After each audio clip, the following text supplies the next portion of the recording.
আমার লাড্ডুগুলো হয়ে গেছে। দরবেশের লাড্ডুগুলো দেখুন কত সুন্দর হয়েছে, দেখতে তো এত সুন্দর, তাহলে খেতে কত সুন্দর লোভনীয় হবে। চলুন তাহলে রেসিপিটা শুরু করা যাক। নমস্কার বন্ধুরা, অন্নপূর্ণা হেসেল উইথ ভিলেজ ফুডে আপনাদের অনেক অনেক স্বাগত। আপনারা ভালো আছেন তো? আমিও খুব ভালো আছি। আজ মতিচুরের লাড্ডু করব, কেমনভাবে পারফেক্টলি দোকানের মতো লাড্ডুটা করব সেটা আপনাদের সঙ্গে পুরো ভিডিওটা প্রথম থেকে শেষ পর্যন্ত শেয়ার করবো, আপনারা দেখতে থাকুন। প্রথম বেসন নিয়ে নিয়েছি এক বাটি বেসনটা ভালো করে আমি ছাঁকনি দিয়ে ছেঁকে নেব, কারণ অনেক সময় বেসনের গায়েতে ডলা পাকা থাকে, সেটা কিন্তু ভালো মসৃণ হয় না গোলার সময়। তাই জন্য বেসনটা খুব ভালোভাবে আমি টুকে নেব।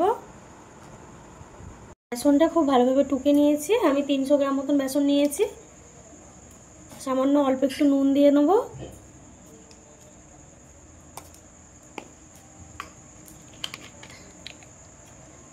দিয়ে চামচ দিয়ে ভালো করে একটু মেখে নেব শুকনোতে। আর অল্প অল্প করে জল দেবো আর মাখবো, একসঙ্গে বেশি জল দিয়ে দেবো না। বেসনটা আমার খুব ভালোভাবে গোলা হয়ে গেছে, ঠিক এই পর্যায়ে রেখে দিয়েছি। এগুলো ভাজার জন্য আমি একটা সর্ষের তেলের প্লাস্টিক নিয়েছি। আপনারা চাইলে প্লাস্টিকটা কিন্তু বাজারে তো মুদিখানা দোকানে কিনতে পাওয়া যায়, এখন তো আমার কাছে নেই, তার জন্য আমি এই প্লাস্টিকটা নিয়েছি। এতে বেসনটা ঢেলে নেব।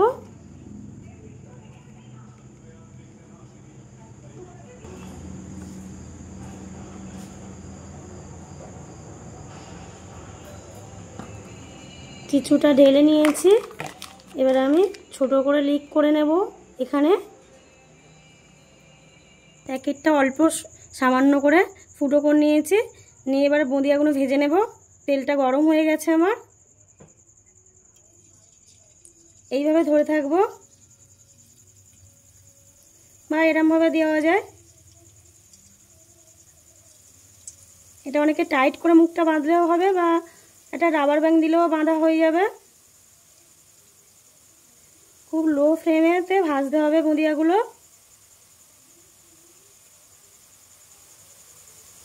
সুন্দর দেখুন বন্ধুরা, রং ছেড়ে দিয়েছে বুঁদিয়াগুলো। আপনারা হয়তো ভাবছেন এই বুঁদিয়া এগুলো খেগুলো হয়েছে, কিন্তু এটা তো যেহেতু আমি দরবেশের লাড্ডু করব, তার জন্য এটা হলেও কোনো ব্যাপার না। এবার আমি তুলে নেব।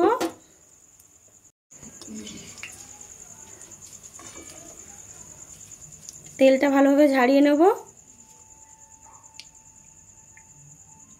আবারও এক খোলা ভেজে নেব।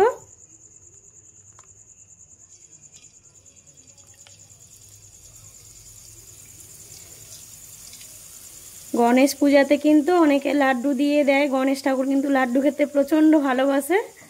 চেষ্টা করব কালকে দেওয়ার রেসিপিটা।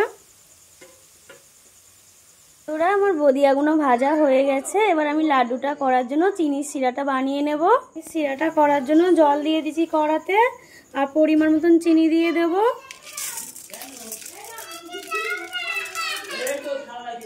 যতক্ষণ না চিনিটা গলে যাবে ততক্ষণ নাড়তে থাকবো।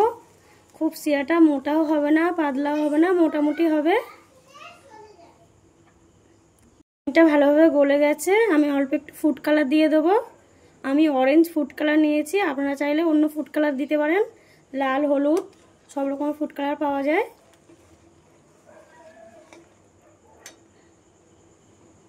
এবার আমি বুঁদিয়াগুলো দিয়ে দেব শিরাতে। লো ফ্লেমে দিতে হবে, হাই ফ্লেমে দিলে রসটা পুরো শুপে নেবে আর ওপরটা ভিতরটা ভালোভাবে হবে না। কিন্তু কোনো রকম ড্রাই ফ্রুট ব্যবহার করছি না, বা মগজদানাও ব্যবহার করছি না, প্লেনই করছি। আপনারা চাইলে কিন্তু মগজদানা বা ড্রাই ফ্রুট দিয়ে করতে পারেন। এগুলো কিন্তু পারফেক্টলি এখনো হয়নি, ভিতরটা একটু শক্ত আছে। আরও 5 মিনিট মতন ফুটিয়ে নেব। পাকটা আমার হয়ে গেছে। এবার আমি নামিয়ে নেব।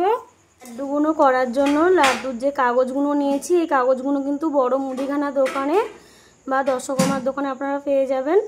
এবার আমি লাড্ডুগুলো করে নেব। কিন্তু গ্লাভস পরেই অনেকে করে, তো আমার কাছে তো গ্লাভস নেই। আমি তার জন্য বাটিতে জল নিয়েছি, জলেতে হাতটা ডুবিয়ে নিয়ে ভালোভাবে এইভাবে গোল গোল করে নেবো চেপে চেপে।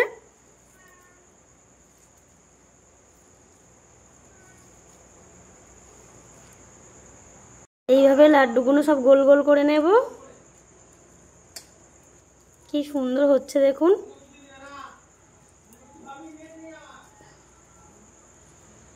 গরম গরম কিন্তু করতে হবে, বেশি ঠান্ডা হলে কিন্তু পাকটা চলে যাবে। দরবেশের লাড্ডুগুলো আমার হয়ে গেছে। আপনাদের যদি ভালো লেগে থাকে তাহলে চ্যানেলটির পাশে থাকবেন, সাবস্ক্রাইব করবেন, লাইক করবেন আর বন্ধুদেরকে শেয়ার করবেন। আর যারা ফেসবুক পেজ থেকে দেখছেন তারা ফেসবুক পেজটা প্লিজ ফলো করে দেবেন।